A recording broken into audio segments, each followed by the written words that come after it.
उपस्थित हिंदी प्रेमियों को हिंदी दिवस की हार्दिक शुभकामनाएं। हिंदी साहित्य में अनेक लेखक और कवि हुए हैं और न केवल पुरुषों ने परंतु महिला का भी अच्छा खासा योगदान रहा है। तो चलिए आज हम मंच पर उनमें से कुछ अद्भुत लेखकों और कवियों को आपसे मिलवाते हैं। सर्वप्रथम हम आपको महाकवि तुलसीदास जी से मिलवाते हैं। आपने रामायण और रामचरितमानस आदि महान ग्रंथों की रचना की है। आपका स्वागत है कविवर।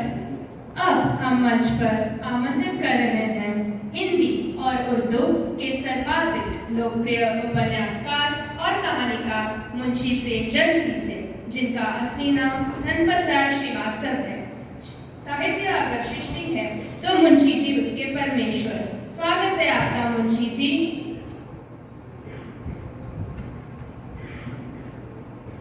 हिंदी साहित्य में छाया वाले युग की 4 प्रमुख स्तंभों में से आप एक मानी जाती है। महाकवि महादेवी जी, आपका स्वागत है। बूंदे ले हड़बड़ों के मुंह हमने सुनी कहानी थी, खूब लड़ी मर्दानी वो तो झांसी वाली रानी थी, वो तो झांसी वाली रानी थी। जी हाँ, इन प्रसिद्ध पंक्तियों को कौन नहीं जानता। इन पंक्तियों की रचयिता सुभद्रा कुमारी चौहान जी हैं। आपने अपने लेखन द्वारा लोगों के मन में देश प्रेम की भावना को जगाया तथा देशवासियों को आज़ादी के लिए संघर्ष करने की प्रेरणा प्रदान की। आपका स्वागत है सुभद्रा जी।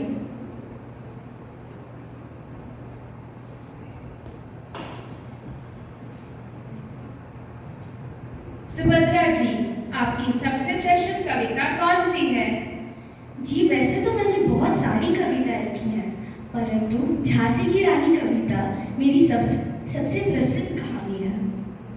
सुभद्रा जी, मेरा दूसरा प्रश्न है कि आपको कविताएं लिखने की प्रेरणा कहाँ से मिली? जब मैं 15 वर्ष की थी तब मैंने पहली बार कविता लिखना शुरू किया था। यह युग राजनीतिक अशांति का युग था। इस समय कवियों और लेखकों ने देशवासियों को स्वतंत्रता प्राप्त करने के लिए प्रेरित किया और इसी बात ने मुझे कवि के क्षेत्र में आने की प्रेरणा दी थी।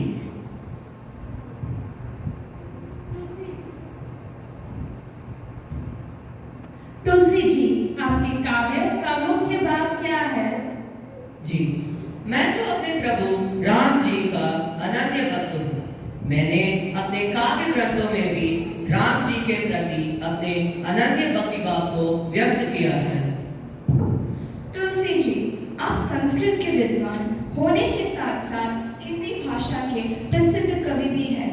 आपने अपने जीवन में कुल कितने ग्रंथ लिखे?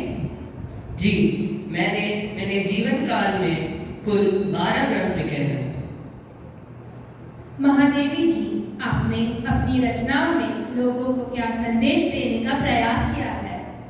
जी, मेरी अधिकांश रचनाएं महिला सशक्तिकरण पर आधारित हैं और मैं अपनी रचनाओं में इन समस्याओं का निवारण भी देती हूँ।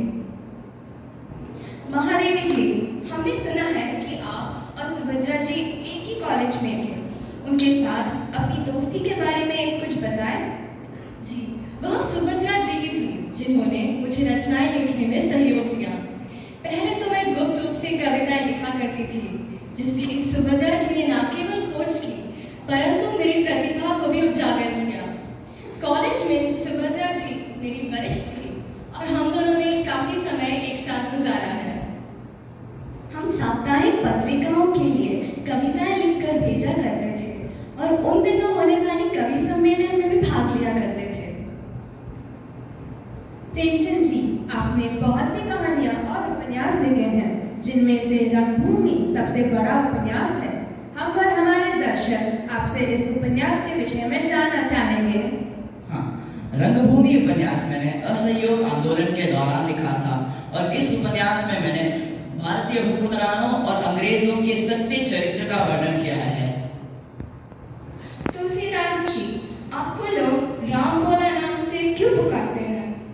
जी, मैं तो अपनी रचना विनय पत्रिका में स्वयं लिखा है कि मेरा जन्म 12 महीने तक माँ के गर्भ में रहने के बाद हुआ था और जन्म से ही मेरे मुंह में 32 दांत थे और उस समय मैंने राम नाम का उच्चारण किया था। प्रेमचंद जी, आपकी समस्त रचनाओं में गोदान सबसे मशहूर उपन्यास है। इस विषय में दर्शक जानना चाहते हैं। हाँ, गोदान मेरी अंतिम और सबसे महत्वपूर्ण उपन्यास है। गोदान गांव के जीवन और कृषि संस्कृति का एक महाकाव्य है। महादेवी जी, मैंने सुना है कि आपको आधुनिक युग की मीरा कहा जाता है। क्या आप हमें इस विषय पर कुछ बता सकती हैं? जी, मीरा की भांति मेरे प्रियतम संसारी नहीं है। जिस तरह मीरा अपनी प्रियतम गिरिधर गोपाल के बिना तड़पती है, उसी तरह मैं भी अपने अज्ञात प्रियतम के बिना पीड़ा अनुभव करती हूँ। दोनों ही दीवानी हैं। आप सभी से मिलकर हम सभी को असीम प्रसन्नता का अनुभव हुआ। इस मंच पर आने के लिए आप सभी का बहुत बहुत आभार। प्यारे दोस्तों, ज्ञान का धनी व्यक्ति हमेशा ही सम्मान और आदर योग्य होता है, क्योंकि ज्ञान वो कवच है जो आपके जीवन में आने वाली कठिनाइयों में आपकी रक्षा करेगा। इन्हीं पंक्तियों के साथ आज का ये साक्षात्कार यही समाप्त करते हैं। धन्यवाद।